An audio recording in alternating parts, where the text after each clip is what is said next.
Well, all eyes are on the Supreme Court right now. At any moment, they could be handing down their decision on the president's signature piece of legislation, and that is the health care law that was passed after midnight in the 111th Congress. And I'm bothered by the lack of transparency and also by the total disregard for what I believe is the constitutional grounds or the lack thereof. And that is why the Supreme Court is hearing this case right now.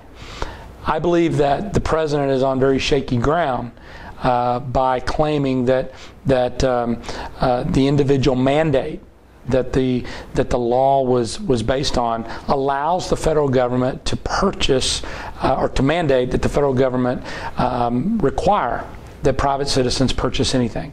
It's a very slippery slope.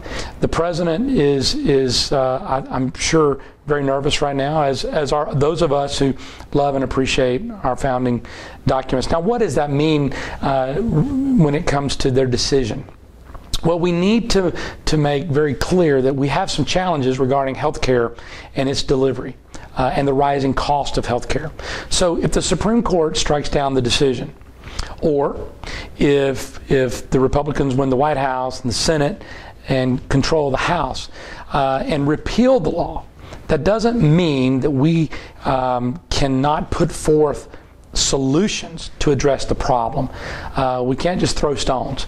We have to make sure that we solve the problems, how we can protect the relationship between a doctor and their patient, and at the same time, how can we inject free market principles that will help control the rising cost of health care. I think tort reform, I think portability, increased competition, honor a free market society. And I think that will determine winners and losers rather than a bureaucrat 1,000 miles away picking and choosing winners and losers. So, and I do believe that if we follow our constitutional mandates, that I do believe in the long run that the citizens of the state of Florida, and many citizens in Florida who are seniors, that they will in fact be receiving affordable health care and a quality of health care, value in health care that exceeds price. But it's going to be impossible to do that if we ignore the Constitution and we ignore the vital principles that are the bedrock of free enterprise.